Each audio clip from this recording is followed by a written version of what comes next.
ঈদের দিনে সকালবেলা মসজিদের মাইকে তাকবীর হচ্ছে, আল্লাহু আকবার, আল্লাহু আকবার, লা ইলাহা ইল্লাল্লাহ, আল্লাহু আকবার, আল্লাহু আকবার, ওয়ালিল্লাহিল হামদ। তাকবীর হয় না? হচ্ছে। সবাই নতুন জামা পরে ঈদগাহে যাচ্ছে। তোমার মায়ের বয়স 85 বছর। তোমরা 4 ভাই দুতলা বাড়ি করেছো বলে তোমার মা দুতলা সিঁড়ি দিয়ে উঠতে পারে না বলে 4 ভাই যুক্তি করে তোমার মাকে সিঁড়ির তলাতে মশারি টাঙিয়ে রেখে দিয়েছে। তোমার আব্বার বয়স 90 বছর, চোখে কম দেখে, কানে কম শোনে। সবাই যখন বাড়ি ফাঁকা হয়ে ঈদগাহে চলে গেল, তোমার মা তখন মশারিটা তুলে কাঁপানো কাঁপানো কণ্ঠে দিয়ে বলছে, আব্দুল্লাহর আব্বু, তুমি যাবে না ঈদের নামাজ পড়তে? বলছে, যেতে তো ইচ্ছা করে, কিন্তু কে কলের পানিটা টিপে দেবে বল? নতুন পাঞ্জাবিও খুঁজে পাচ্ছি না কোথায় রেখেছি। তোমার 85 বছরের মা তখন হিচড়ে কুচড়ে উঠে বাক্সের ভিতর থেকে গত বছরে তোমার বড় বোনের দেওয়া একটা পাঞ্জাবি, ওই পাঞ্জাবিটা তোমার আব্বাকে আগিয়ে দিয়ে বলেছ, একটু যাও, বছরে একবার অন্তত ঈদগাহটুকু যাও। তোমার আব্বা ঈদের নামাজ পড়া হয়ে গেছে, হাতে লাঠি নিয়ে টলতে টলতে কাঁপতে কাঁপতে কাঁপতে তোমাদের বাড়ির মেন গেটে পর্যন্ত এসে পৌঁছেছে। দুপুর 2টো বাজে। আপনার বাড়িতে শালা শালি আত্মীয় স্বজন সবাই এসেছে। মাংস, পরোটা, সিমই, লাচ্চা সবাই খাচ্ছে। যে এলাকায় যেমন দুপুর 2টো পর্যন্ত 4টে বৌমা থাকার পরেও তোমার আব্বা 1 পেয়ালা গোস্ত আর একটা লুচি পেল না। তোমার মা আজকে ঈদের দিনে গোসল করতে পেল না। 4টে জওয়ান বেটা থাকার পরেও কেন তোমার মায়ের এই অবস্থা? কেন? হ্যাঁ, তোমার মা কিন্তু সব থেকে অপরাধিনী নারী। তোমার মায়ের আজকে এইরকম হওয়াই উচিত ছিল। তোমার মা যে খুব বদমায়েশ, খুব বদমায়েশ মেয়ে তোমার মা। তোমার মায়ের বদমাইশিগুলো একটা একটা করে বলি। জানকীনগরের সব থেকে পর্দানাসীন মহিলা ছিল তোমার মা। জীবনে কোনোদিন কোনো পরপুরুষকে মুখ খুলে এরকম ভাবে দেখেনি তোমার মা, কোনোদিন দেখতো না। তোমার মা জানকীনগরে কোনো পরপুরুষকে মুখ দেখিয়ে যেটা রিপোর্ট নেই। কিন্তু তোমার মতো অপদার্থ ছেলেকে জন্ম দিতে গিয়ে পলাশীর হাসপাতালে পরপুরুষ ডাক্তারের সামনে ছায়া ব্লাউজ স্কুলে উলঙ্গ হয়ে বেডে শুতে হয়েছিল।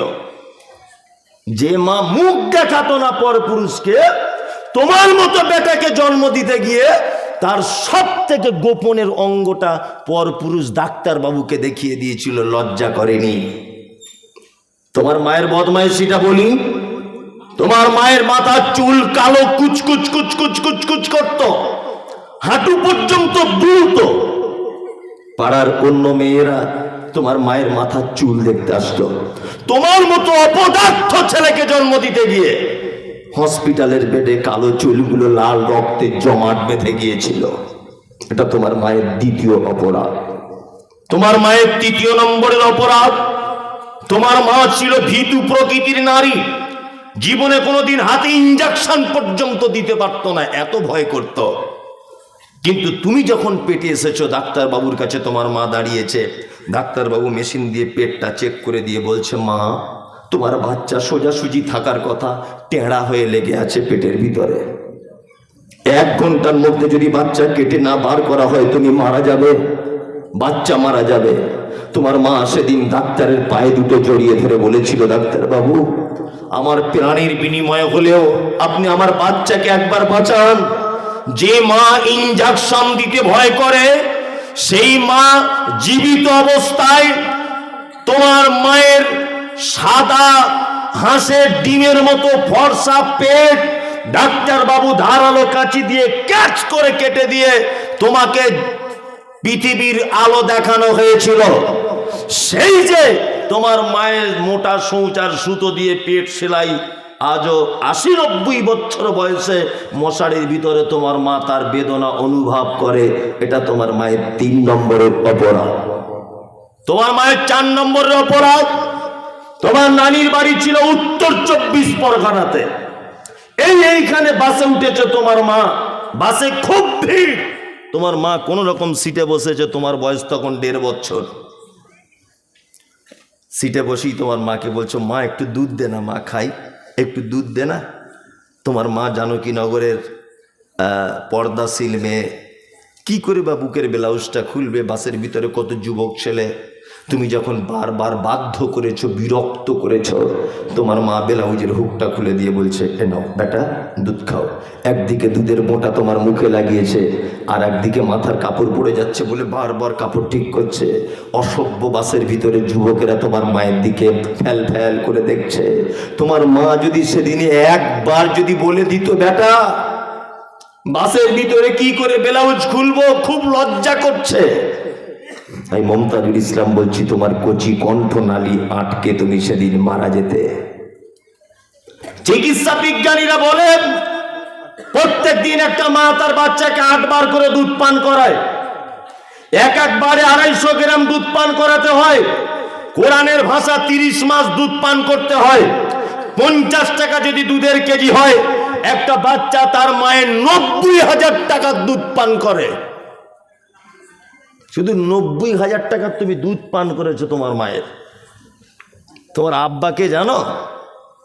তোমার আব্বা হচ্ছে সেই পুরুষ, পৌষ মাসের কনকনে শীতে টোটো গাড়ি চালাতো, মেন রোডে গিয়ে দাঁড়িয়ে থাকতো, বাস থেকে কখন একটা প্যাসেঞ্জার নামবে, বাড়িতে দিয়ে এসে 100 টাকা পাবে, হ্যাঁ, আর ওই 100 টাকা তোমার পরীক্ষার ফিজ মেটাবে, এটা তোমার আব্বা।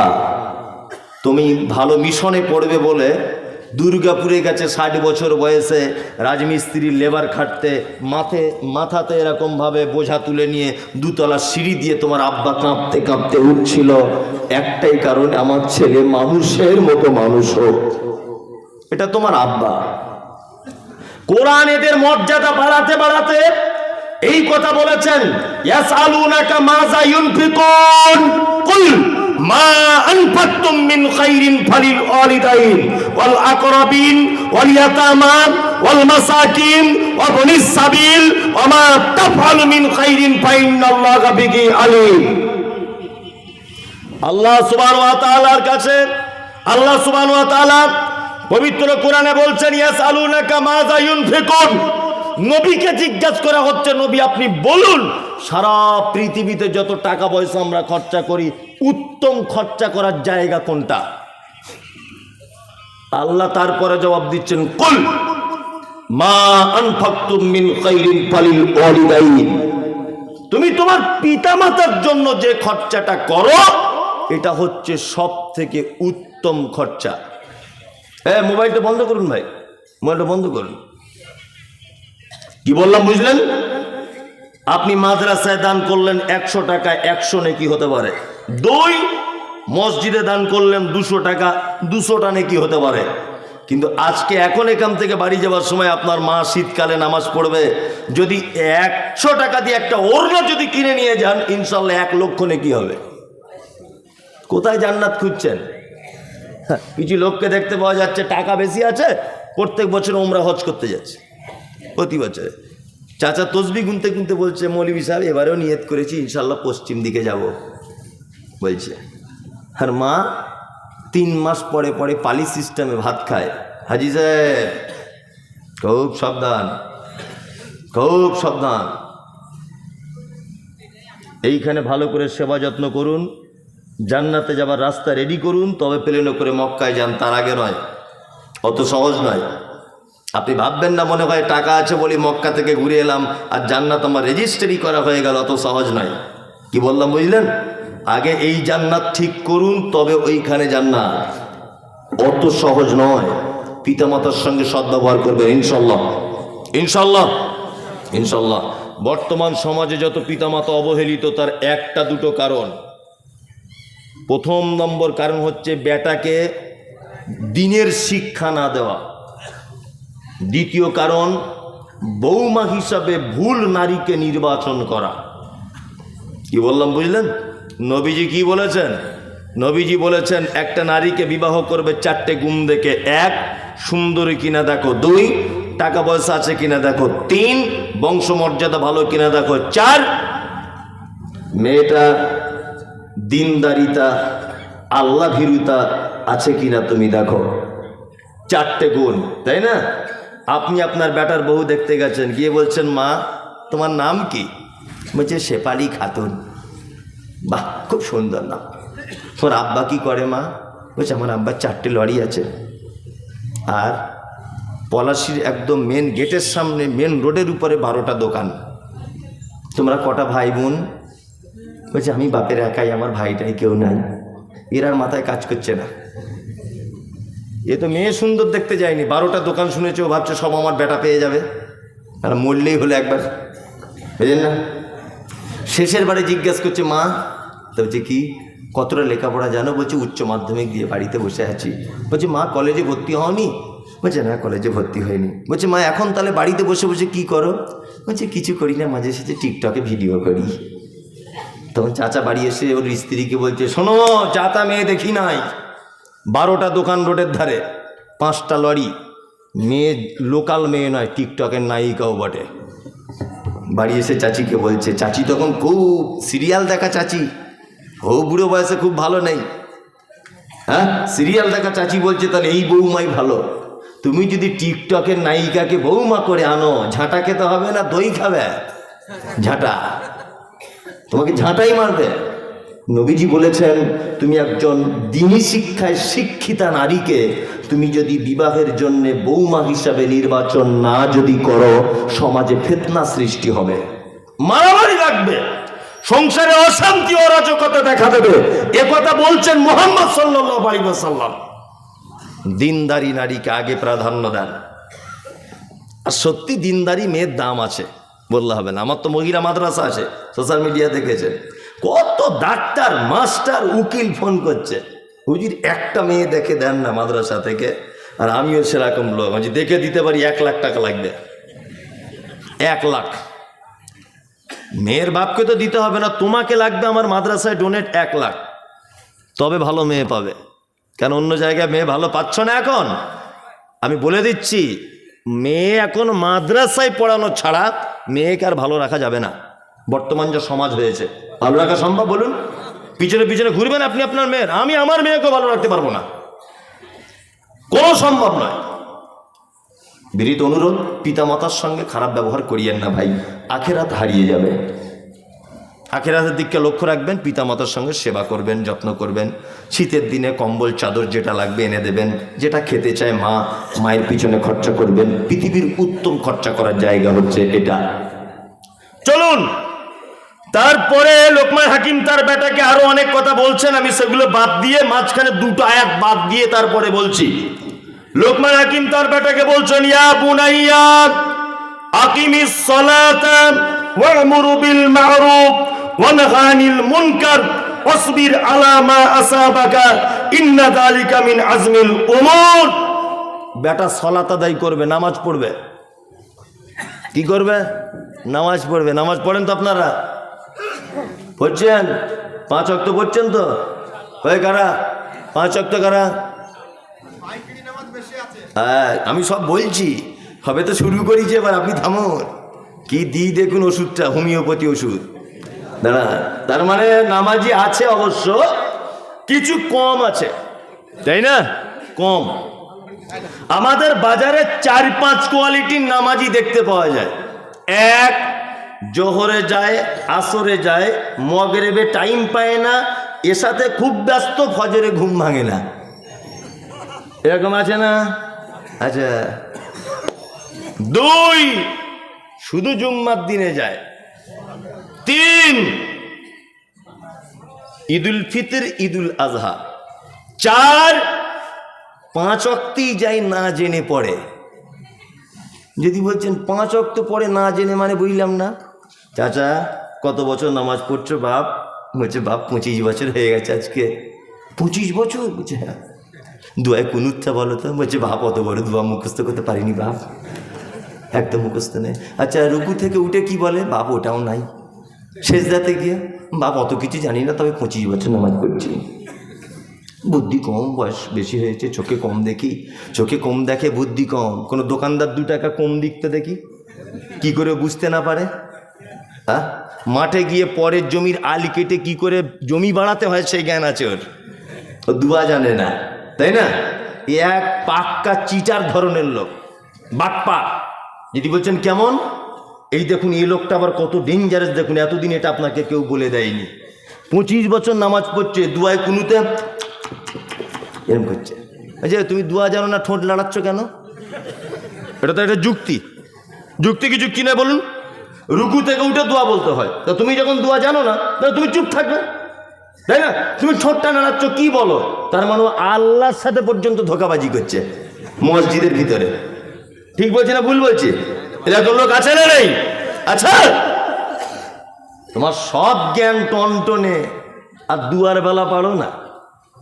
হ্যাঁ, গোলাম হোসেন, বেশি দিন এরকম ভাবে চলবে না। 2 দিন 5 দিন 30 দিন 40 দিন লাস্ট নামাজ হয়ে যাবে, তারপর থেকে আর হবে না। বিনীত অনুরোধ, ছেলেকে বলুন একটা বাজার থেকে সঠিক দুয়ার বই কিনে এনে দিতে, অন্তত বইগুলো পড়ুন, অন্তত পড়ুন বইগুলো। বই এক অক্তে যায় আর এক অক্ত যায় না, ভালো করে বুঝবেন। আর একটা কথা মাঝখানে বলে রাখছি, এ কথায় আমার কে রাগ করলেন আর কে আমাকে দাওয়াত করলেন ওটা আমি বেশি কিছু ভাবি না। ইদানিং আমাদের অনেক মসজিদ কমিটিতে যারা আছে এদেরকে দেখা যাচ্ছে যে এরাও কিন্তু অনেক মানুষ থাকে বেনামাজি, থাকে না? থাকে। এদেরকে কাল সকাল হতে হতে, যদি আপনাদের এখানে সেরকম থাকে, কাল সকালই মিটিংটাকে বাদ দিয়ে দেন। কারণ আল্লাহ কমিটি নির্বাচন করেছেন পবিত্র আল কোরআনে।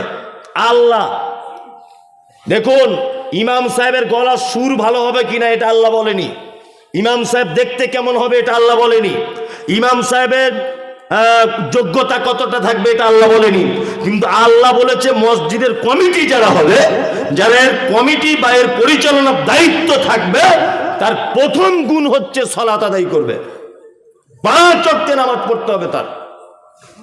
আর আপনি যদি নামাজ না পড়ে থাকেন, কাল সকালে হতে হতে আপনি রিজাইন দিয়ে দেন, কিন্তু এটা আপনার কাছে অনুরোধ, সকাল হতে হতেই যে ভাই খাতাপত্র ধরো, আমি নামাজ পড়তে পারছি না, আমি আল্লাহর ঘরের অন্তত দায়িত্বই থাকবো না, আমি ক্লাবের দিকে থাকবো, আমি অন্য কাজে থাকবো, আমি ওই কবরস্থানে থাকবো, আমি ওই জলসা কমিটিতে থাকবো, আমি মসজিদে থাকবো না। আল্লাহ পর্যন্ত নিষেধ করেছে থাকা। আমি মমতাজুল ইসলাম এটা বলছি না, আল্লাহ বলেছে। সূরা তওবাটা খুলে দেখুন, আছে না নেই? আছে? জিজ্ঞেস করুন, সূরা তওবাটা খুলুন, আছে।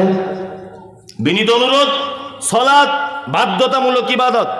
যারা বলছে জোহর পড়ি, আসর পড়ি, এশা পড়ি, ফজরে যাই না, ঘুম ভাঙে না, তাই এরা বেনামাজিদের তালিকায়। যদি বলছেন কেমন করে, আপনাকে বলছি, আমার বেটা মাধ্যমিক পরীক্ষা দিবে, 4টে বিষয় পরীক্ষা হবে, 3টেতে 100 নাম্বার পেয়েছে। আচ্ছা বলুন তো দেখি, একটায় যদি 0 পায়, রেজাল্ট যেদিন বার হবে পাস না ফেল? ফেল। জোহরে গেছে 100 নাম্বার, আসরে 100 নাম্বার, মগরিবে 100 নাম্বার, এশাতে 100 নাম্বার, ফজরে ঘুম ভাঙেনি তাই যায়নি, ফেল। কি বললাম বুঝলেন? 2, যারা শুধু জুম্মার দিনে যায় এদের খুব কঠিন বিপদ, এদের থাকার জায়গা জাহান্নাম। যারা শুধু জুম্মার দিনে যায়, যদি বলছেন আপনার কি বাপের জান্নাতটা ঠিক এলো আছে, হ্যাঁ পাগল, আমি বলিনি, কোরআন বলছে। কোরআন কি বলছে? কোরআন বলছে ফাওয়াইলুল লিল মুসাল্লিন, ওয়াইল নামক জাহান্নাম ওদের জন্য, আল্লাযীনা হুম আন সালাতিহিম সাহুন, যারা সালাত আদায় করে অস্বস্তি সহকারে, আল্লাযীনা হুম ইউরাউন, যারা লোক দেখানোর কারণে নামাজ পড়ে। জুম্মার দিনে শুধু যায় মানে এটা বুঝে নিতে হবে বাজারে 5 জন দোকানদার, 4 জন যাচ্ছে, আমি যদি না যাই মান সম্মানের ব্যাপার। ও তখন লোক দেখানোর উদ্দেশ্যে ঝাঁপ নামিয়ে দিয়ে মসজিদে চলে এসেছে। আল্লাহ যেন ওর দিকেই টার্গেট করে বলছেন ইউরাউন, যারা লোক দেখানোর জন্য মসজিদে সালাত আদায় করতে যায়, এদের থাকার জায়গা জাহান্নাম। আছে তো কোরআনে এটা? জিজ্ঞেস করুন। তা আমি শুধু অনুবাদ করে দিচ্ছি আপনাকে বাংলাতে। চলুন, কিছু লোক আছে আমাদের বাজারে, তারা বলে মৌলভী সাহেব আমি নামাজ পড়ি না, তবে ইমানের আমার কোনো ঘাটতি নাই। আছে না নাই? হ্যাঁ। আবার কিছু লোক বলে সারা জীবন নামাজ করে কি করলি তুই? হ্যাঁ, দাড়ি রেখে তোর কি উপকার হলো? দেখ, বিনা দাড়ি নামাজ না পড়ে 2 তলা বাড়ি পারলি। অনেক লোক আছে না নেই? এই কথা যদি কেউ বলে সঙ্গে সঙ্গে সে বেঈমান হয়ে যাবে, তার আর ইমান থাকবে না। যদি বলছেন কেন, কেউ যখন নামাজ পড়ে না তার কাছে বলতে গেলে সে যদি এই কথাটা বলে, মৌলভী সাহেব খুব অন্যায় হয়ে যাচ্ছে, ভুল করছি, নামাজটা পড়তে পারছি না, এর অসুবিধা নেই, এ কাবিরা গোনা করছে সলাৎ ছেড়ে দিয়ে, কিন্তু এর ইমান আছে। কি বললাম বুঝলেন? কিন্তু যে লোকটা বলছে নামাজ পড়ে, আমাকে বারবার বলতে শোনা তো ভাই, তোমার নামাজ তুমি পড়ো, তোমার কবরে তুমি হিসাব দিবে, আমার কবরে আমি দেবো, সবাই পড়বো না, ও বেঈমান হয়ে গেছে সাথে সাথেই। কারণ আগের লোকটা নামাজ স্বীকার করেছে, নিজের দোষ স্বীকার করে একটু নত স্বীকার করেছে, কিন্তু এই দ্বিতীয় লোকটা অঙ্গীকার করছে, ইনকার করছে নামাজকে, করছে না, তার মানে এর ইমান আর থাকলো না। কেউ যদি মনে করে দাড়ি ফাড়ি ওসব কথা বলিও না তো ভাই, আমাকে ভেবে নিতে হবে তোমার ইমান চলে গেছে। পর্দা, তোমার বউকে তুমি পর্দায় রাখো। মৌলভী সাহেবদের ইনকাম কম, ওই জন্য একটা বড় খায় 4 বছর চালায়, ওর বউরা সব বোরকা পরে পর্দা করবে, আমাদের ইনকাম বেশি, নিত্য নতুন ড্রেসপত্র পড়বে। যদি কেউ এই কথাটা বলে দেয় তার ইমান চলে যাবে। তোমার বউ পর্দা করতে পারছে না, এটা তুমি লজ্জিত হয় তুমি বলো যে আমি করতে পারছি না, মৌলভী সাহেব দোয়া করবেন যাতে আগামীতে করতে পারি, এটা আলাদা বিষয়, তুমি ইনকার করতে পারবে না। খুব সাবধান। সালাত বাধ্যতামূলক ইবাদত, এই ইবাদত ছাড়া কোনো মানুষ জান্নাত যেতে পারে না। যে লোক বলছে নামাজ পড়ি না, ঈমান ঠিক আছে, আমি মুমতাজুল ইসলাম বলছি তোমার ঈমান আছে, তবে তোমার ঈমানে পোকা লেগেছে, স্প্রে করতে হবে। সরিষা যে আলু যেমন স্প্রে করে, তোমার ওখানে স্প্রে করতে হবে, তাছাড়া তোমার ঈমান পুরোটাই নষ্ট হয়ে যেতে পারে। নামাজ পড়বে না, তার জান্নাত নাই। আল্লাহ তাআলা বলেন মা সালাকাকুম ফি সাকার, একজন সাকার নামক জাহান্নামীকে জিজ্ঞাসা করা হবে তুমি কেন সাকার নামক জাহান্নামে এসেছো? সে তখন বলবে ক্বালু লাম নাকু মিনাল মুসাল্লিন, সব ভালো কাজ ছিল ভাইরে, শুধু নামাজ পড়িনি তাই। তার মানে নামাজ না পড়লে থাকার জায়গা জাহান্নাম। পশ্চিম বাংলার একজন বিখ্যাত আলেম, নাম হলো আব্দুল হামিদ ফাইজি আল মাদানী, নাম শুনেছেন? আব্দুল হামিদ মাদানী নাম শুনেছেন? 200-র কাছাকাছি বই লিখেছেন। যদি আপনার বাড়িতে বইটা থাকে, পৃষ্ঠার নাম্বার বলছি, কাল সকালে দেখে নেবেন। বইটির নাম হচ্ছে জানাজা দর্পণ। কি বই? জানাজা দর্পণ। এই জানাজা দর্পণ নামক বইয়ে আব্দুল হামিদ মাদানী সাহেব কাদের জানাজা পড়া যাবে আর কাদের যাবে না এই ব্যাপারে লিখতে গিয়ে তিনি বলছেন, কোন লোক যদি সালাত আদায় না যদি করে, তার জানাজা যদি কেউ পড়তে পারে, তবে যেন দুয়াটা না করে। কি বললাম বুঝলেন? কোন বেনামাজি যদি মারা যায়, তার জানাজা যদি কেউ পড়তে পারে, যেন দুয়াটা না করে। কারণ আল্লাহুম্মা গফির লি হাইয়িনা ওয়া মাইয়িতিনা, আল্লাহ ক্ষমা করে দাও জীবিতদেরকে, ক্ষমা করে দাও মৃতদেরকে। অশাহিদিনা, আল্লাহ যারা উপস্থিত তাদেরকে ক্ষমা করে দাও, যারা অনুপস্থিত তাদেরকে ক্ষমা করে দাও, যারা বড় তাদেরকে ক্ষমা করো, যারা ছোট তাদেরকে ক্ষমা করো। আল্লাহ নারীদেরকে ক্ষমা করো, আল্লাহ পুরুষদেরকে তুমি ক্ষমা করো। এই যে দুয়াটা রয়েছে বন্ধুরে আমার, আল্লাহর ঘোষণা হচ্ছে এই মা সালাকাকুম ফি সাকার। একজন জাহান্নামীকে জিজ্ঞাসা করা হচ্ছে তুমি কেন জাহান্নামে আছো বলো, ও বলবে ক্বালু লাম নাকু মিনাল মুসাল্লিন, আমার সব ভালো কাজ, শুধু নামাজ পড়িনি। তার মানে অত্র আয়াত থেকে প্রমাণ হলো নামাজ না পড়লে তার থাকার জায়গা জাহান্নাম। জাহান্নাম যার ব্যাপারে আল্লাহ ডাইরেক্ট বলে দিচ্ছে, এইরকম কোন মানুষের জানা যায় যদি আপনি বলেন আল্লাহুম্মা গফির লি হাইয়িনা, আল্লাহ ক্ষমা করে দাও উপস্থিত মানুষদের, জীবিতদেরকে, ও মাইয়িতিনা, আর যে মারা গেছে তাকে। জীবনে নামাজ পড়েনি তার জন্য যদি এই দোয়াটা করেন, তাহলে আল্লাহর উপরে চলে যাওয়া হয়ে যাচ্ছে না? আল্লাহ তো ঘোষণা করছে জাহান্নাম, আর আপনি বলছেন ওকে ক্ষমা করে দেন। এটা কেমন ব্যাপার হয়ে যাচ্ছে না? যাচ্ছে না। আমার কথা বলিনি, ওনার বই থেকে পড়ে এসে বলছি। তাহলে নামাজের কত গুরুত্ব বলুন তো, আছে না নেই? কোনো মানুষ নামাজ ছাড়া জান্নাত যেতে পারবে? পারবে না। বিনীত অনুরোধ, কিছু করেন না করেন, অন্তত পক্ষে 5 ওয়াক্তের জামাত সহকারে নামাজটা পড়ুন। ইনশাল্লাহ পড়ব। গাড়ি চালান তাই না, অনেক দূরে দূরে ভাড়া খাটতে যেতে হয়, এক সাইডে দাঁড় করিয়ে চট করে, আপনার তো ভালো সুবিধা, জোহরের নামাজ দেখছেন 4 রেখাত 2 রেখাত পড়ে নেন, আপনার তো খুব আরাম। তাই না? আসরের 4 রেখাত, গাড়িটা একটু বাম দিকে সাইড করে দিয়ে 2 রেখাত পড়ে নেন, আপনার ছুটি। সুন্নত পড়তে হবে না, কিচ্ছু পড়তে হবে না আপনার, শুধু আসরের 2 রেখাত কসর পড়ে নেন, আপনার ছুটি। জোহরের কিছুই পড়তে হবে না, শুধু 2 রেখাত কসর করে নেন আপনি। কি বলে, অন্তত মুসলিম থেকে যাবেন। কি বললাম বুঝলেন? অন্তত পক্ষে কি থেকে যাবেন? মুসলিমটুকু থেকে যাবেন আপনি, ইসলাম থেকে খারিজ হবেন না। খুব দুঃখ লাগে, আফসোস লাগে সত্যি, যে আমরা প্রত্যেক জায়গাতে জলসাগুলোতে এই মসজিদের উন্নতি গল্প।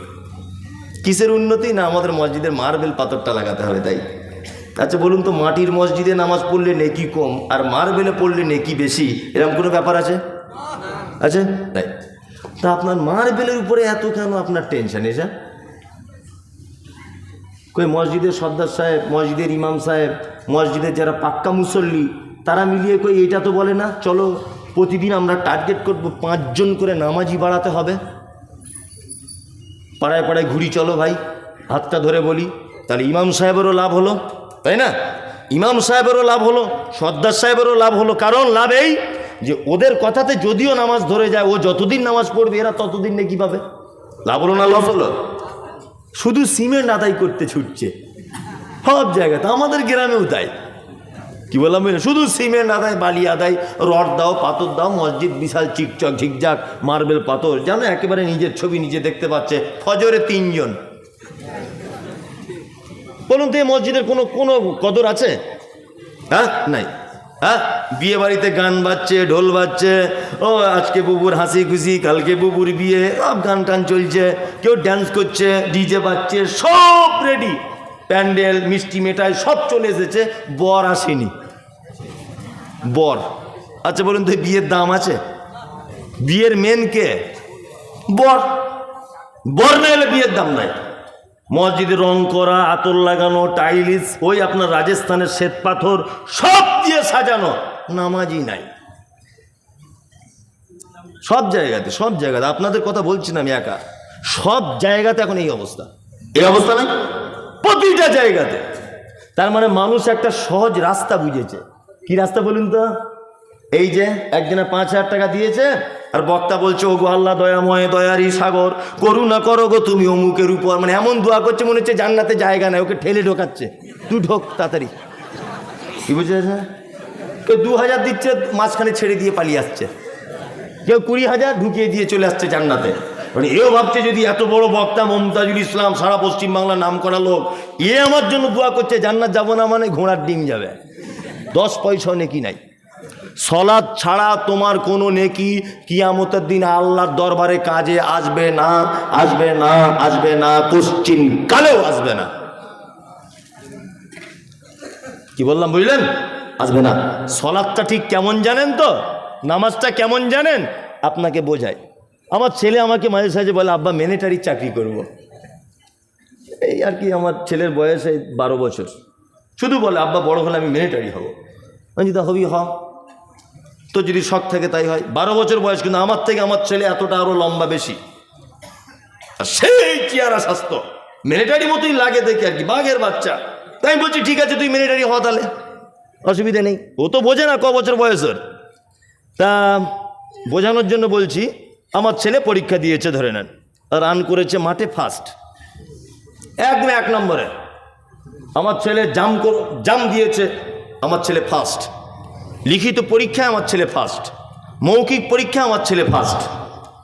লাস্ট একটা জিনিস পরীক্ষা, হাইটটা মাপা হচ্ছে, তখন যে অফিসার মাপছে ফিতে নিয়ে দেখছে আমার ছেলে 3.5 ফুট।